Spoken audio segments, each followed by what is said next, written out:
Hello दोस्तों, कैसे हैं आप लोग? उम्मीद करता हूँ कि अच्छे होंगे। आज 14 नवंबर 2025 है और आज बिहार विधानसभा आम निर्वाचन 2025 का रिजल्ट भी आ चुका है। कहलगांव विधानसभा की मैं बात करूं तो यहाँ के विजेता जो कैंडिडेट हैं वो हमारे शुभ आनंद मुकेश कुमार जी हैं, जिनके बारे में मैंने पिछले वीडियो में ही कहा था कि यहाँ से कहलगांव विधानसभा से जो है ना आरजेडी जीतने जा रही है ना कांग्रेस जीतने जा रही है। यहाँ से शुभ आनंद मुकेश कुमार को जीतने से कोई नहीं रोक सकता। मैंने कहा था एनडीए को यहाँ से जीतने से कोई नहीं रोक सकता। मैंने इस पर एक छोटा सा वीडियो बना के भी डाला था, आप देखना चाहें तो मेरे चैनल पे आप देख सकते हैं कि यहाँ पे मुसलमानों का जो भी वोट है कहलगांव विधानसभा में उनका वोट नहीं चाहिए। जो है तीर छाप को कहलगांव के जो विजेता है हमारे मुकेश जी, उनको किसी मुसलमानों का वोट नहीं चाहिए।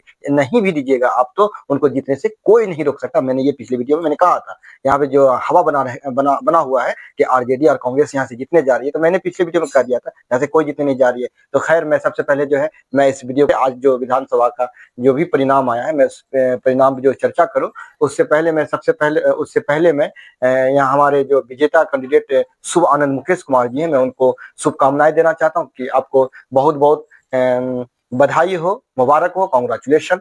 आपने भारी बहुमत से विजय हासिल किया है। आपका जो है इसी तरह आप हमेशा जो है विजय हासिल करते रहे। आगे मैं चर्चा करता हूँ कि यहाँ कहलगांव विधानसभा में कितने कैंडिडेट थे और कौन कैंडिडेट कितना बहुमत हासिल यहाँ पे किए हैं। चलिए मैं एक नजर उन पे डालता हूँ।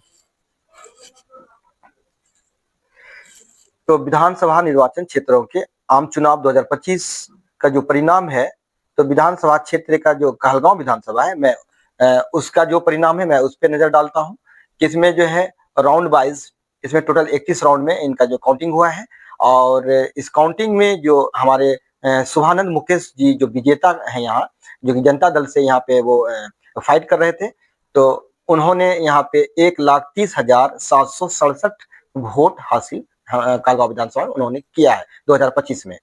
और जो कि सबसे 50,000 वोट 50,112 वोट वो जो है से वो विजय हासिल किए हैं। 50,112 वोट से वो विजय हासिल किए हैं। उनका टोटल यहाँ पे जो मत है 1,30,767 मत है जो उन्होंने हासिल किया है। उनके बाद दूसरे नंबर की बात करूं तो कहलगांव विधानसभा क्षेत्र में दूसरे नंबर पे है रजनीश भारती, जो राष्ट्रीय जनता दल से फाइट कर रहे थे।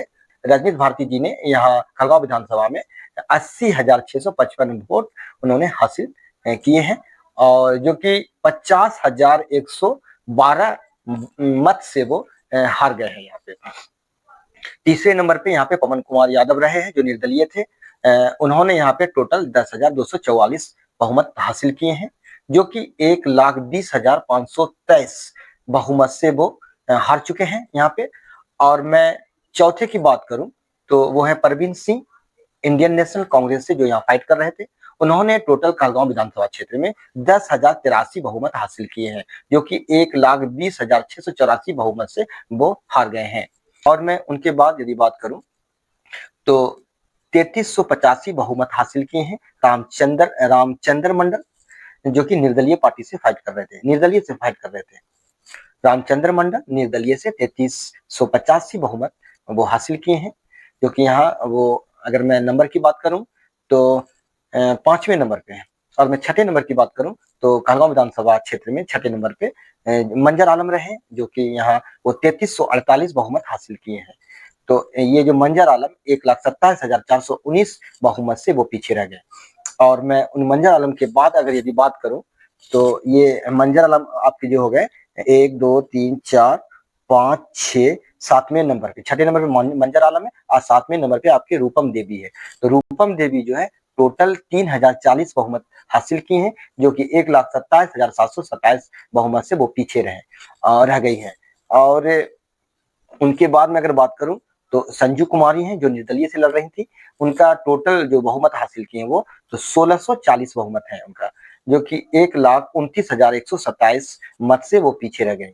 उनके बाद में अगर बात करूं तो भवेश कुमार जो कि बहुजन समाज पार्टी से लड़ रहे थे, उनका टोटल बहुमत यहाँ पे 1,453 है, जो कि 1,29,314 बहुमत से वो पीछे रहे हैं, जो कि काफी पीछे हैं। फिर मैं इनके बाद जो इनसे भी पीछे हैं वो है निर्मल कुमार, जो अखंड भारतीय युवा पार्टी से जो यहाँ फाइट कर रहे थे, जिन्होंने 1,345 बहुमत हासिल की हैं, 1,29,422 मत से ये पीछे रह गए हैं यहाँ पे। महेंद्र तांती जो निर्दलीय थे, इन्होंने 1081 बहुमत हासिल किए हैं, जो कि 1,29,686 बहुमत से पीछे रह गए हैं। फिर उनके बाद मैं बात करूं अगले कैंडिडेट, तो अनुज कुमार मंडल जो निर्दलीय पार्टी से जो निर्दलीय से वो फाइट कर रहे थे। अनुज कुमार मंडल निर्दलीय से फाइट कर रहे थे, जिन्होंने 931 बहुमत हासिल किए 1,29,836 बहुमत से, जो कि वो पराजय हो गए हैं, वो पीछे रह गए हैं।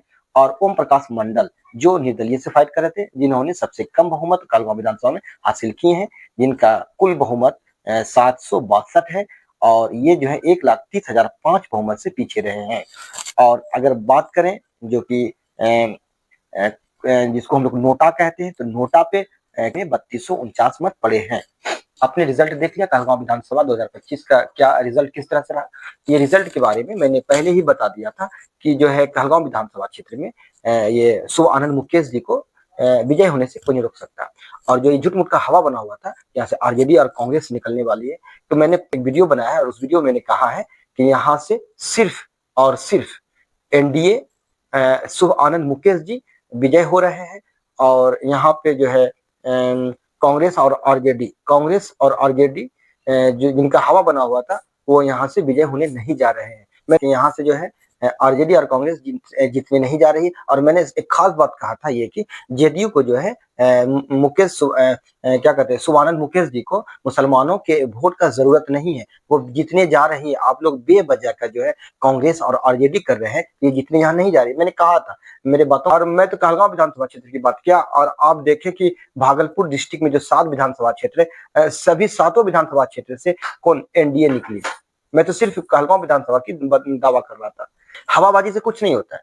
हवाबाजी जो जिस तरह से यहाँ बना था, ये हर साल बनता है। थोड़ा सा मुझे भी कंफ्यूजन हुआ था मतदान केंद्र पे जो मैं गया था, तो मुझे भी थोड़ा कंफ्यूजन हुआ ये क्या हो रहा है, इतना इतना बहुमत पड़ रहा है, इतना इतना मत हो रहा है यहाँ पे, मतदान हो रहा है, इतना इतना मतदान हो रहा है यहाँ पे मतदान केंद्र पे, क्या चक्कर है? क्या ऐसा तो नहीं कि यहाँ पे जो है सरकार पुरानी सरकार को बदलने का रणनीति है? तो मुझे आज समझ में ये आया कि नहीं, उस दिन जो इतना भीड़ दिख रहा था मतदान केंद्र पे, या जो है इतनी लंबी लंबी जो लाइन लगी हुई थी, उसका कारण ये था कि वहां पे मतदान कर्मी जो लोग थे बहुत स्लो वोट करवा रहे थे, और ऐसी कोई बात नहीं थी। बाकी सभी का जो रुझान था और मेरा जो मत था इस पे कहलगांव विधानसभा क्षेत्र पे, वो आपके 16 आना सत्य आपके सामने में है। मैंने कहा था मुकेश जी को निकलने से कोई नहीं रोक सकता, और आप देख लीजिए उनका रिजल्ट। मैंने कहा था वही हुआ, जो कि बहुत लोगों ने मेरी बात को जो है झुटलाया भी, और कुछ लोगों ने कहा कि आपने घूस ले लिया है। अब जो आप उनका तारीफ कर रहे हैं, बड़ाई कर रहे हैं, मैं बड़ाई नहीं कर रहा था, मैं हकीकत बता रहा हूँ कि अच्छा आज आरजेडी जो सबसे पीछे, जितने भी मुस्लिम लोग हैं यहाँ पे कहलगांव विधानसभा में एकजुट होकर के, चलो भाई आरजेडी आरजेडी करके जो आरजेडी को वोट आपने डाला, तो आप फिर क्यों हार गए? और आपने कभी सोचा आपको हराने वाला यहाँ पे कौन है? आप आप जिसके साथ आपने हाथ मिलाया यादव भाइयों के साथ, और आज आप देखें यादव भाई का वोट कहाँ गया? सारे मुस्लिम आरजेडी में, और देखेंगे आप गणना करेंगे तो सारे आरजेडी में जो वोट सिर्फ मुस्लिम का गया है, और यादव भाई का वोट नहीं गया है। यदि यादव भाई का वोट जाता और मुस्लिम का वोट जाता, तो फिर आरजेडी को निकलने से कोई नहीं रोक सकता था। आप लोग जो बोल रहे, मैंने कहा था ना कि यहाँ पे सिर्फ जातिवाद हो रहा है, और यहाँ पे धर्म को प्राथमिकता दिया जाता है, सब धर्म के पीछे भागते हैं। यहाँ पे 80% और 20% की लड़ाई है। कहलगांव विधानसभा हो या बिहार विधानसभा हो, या पूरे भारत की बात करें, हर जगह सिर्फ 2 ही लड़ाई है, अल्पसंख्यक और बहुसंख्यक की लड़ाई है। तो जब पूरी दुनिया में यही हो रहा है, तो आपको मैंने इसी आधार पे कहा था कि आप लोग भी एकजुट होकर के जिसको भी वोट दीजिएगा, आप लोग भी सब एकजुट हो जाइए, और किसी एक के साथ मिल करके उनको बहुमत आप जो अपना मत दान कर दीजिए। आप सब मिल करके एक होकर के उनको दान कर दीजिए। मैंने ये कहा था, हवा बनाने से कहीं कुछ होने वाला नहीं है, आपके नेता बनने से कुछ होने वाला नहीं। हकीकत आज भी इस धरती पे जेन्युइन लोग हैं, जो अपने दिल में जो फैसला कर लिया, आप कितना हवा बना लेंगे, वोट उन्हीं को देंगे जो अपना इरादा बना चुके हैं। पूरे बिहार में क्या रिजल्ट आया, मैं आपको वो भी दिखा देता हूँ। आप लोग जो है आरजेडी कर रहे थे पूरे बिहार में, जो है आरजेडी का खूब पकड़े। तो यहाँ क्या हुआ? आरजेडी के साथ क्या हो पूरे बिहार में? चलिए कहलगांव विधानसभा क्षेत्र की यदि मैं बात करूं, यहाँ पे कोई जो है वोट नहीं दिया। पूरे बिहार की बात करता हूँ, बीजेपी 89 जो है सीट लाई है, जेडीयू 85 सीट लाई है, आरजेडी 25 सीट। कहाँ चली गई आरजेडी? इसी तरह से आपका 19 सीट है, उसके बाद 6 सीट है, एमआई 5 सीट लाई है। अब देखिए हमसे आपका 5 सीट है, अदर जो है 9 सीट है। तो मैं ये सारे सीट जो भी लाए हैं, मैं उन सीटों में से आरजेडी की बात करता हूँ। आप लोगों ने तो इस तरह से हवा बना दिया था कि पूरे बिहार में इस बार कोई जो खाता भी नहीं खोल पाएगा आरजेडी के सामने में। लेकिन आप देख लीजिए आरजेडी कहाँ चली गई, आपको नहीं समझ में आएगा। ये जो 25 सीट जो आज आई है आरजेडी का, जानते हैं इसका सबसे बड़ा कारण क्या है? ये जो एम बाई समीकरण है ना, जो बनाया गया था, तो एम बाई समीकरण में ये समीकरण तो बना दिए इन्होंने, लेकिन इस समीकरण को आप सोल्व नहीं कर पाए। पूरी दुनिया जानती है कि बिहार में जिस तरह माँ के पेट से लोग राजनेता पैदा लेते हैं, उसी तरह से मेरे भाई बिहार में माँ के पेट से मैथमेटिशियन पैदा लेते हैं। यहाँ के बच्चे का और बाकी सब्जेक्ट में जो है वो वीक होते हैं, बाकी सब्जेक्ट में वो वीक हो सकते हैं, मान लिया, लेकिन मैथ्स में बिहार के स्टूडेंट कभी किसी से पीछे नहीं होते हैं। और आप जो है तेजस्वी भाई आरजेडी के लोग, आप मैथ्स में पीछे हो गए। कैसे पीछे हो गए कि आपने जो एम बाई समीकरण बनाया, एम बाई समीकरण में आप टिकट देने का जो आपका जो ये तरीका था आपका, ये गलत था। आपने कहीं पे टिकट दे रहे हैं मुस्लिम कैंडिडेट को, तो आप क्या कर रहे हैं, उसके खिलाफ जो है दूसरे का आप प्रचार कर रहे हैं। आप क्या है, आप जनसंख्या के आधार पे जो है आप 18% हमारी जनसंख्या, आप सीट कितना दे रहे हैं हमें, 2% वाले को आप सीट क्या दे रहे हैं, आपने कितना सीट लिया। तो अब देखिए ना, आपने किस तरह से इंसाफ किया। सीट जब देने की बारी आई, टिकट देने की बारी आई, तो आपने किस तरह से उसका जो है विभाजन किया। तो बहुत सी कमी है। आप सबसे पहले जो है सबसे पहले समीकरण को सोल्व करना सीखिए। मिलता हूँ फिर इन्हीं बातों के साथ नेक्स्ट वीडियो में। उम्मीद है कि आपको ये वीडियो अच्छा लगा होगा। मिलते हैं फिर अगले वीडियो में, तब तक के लिए जय हिंद जय भारत।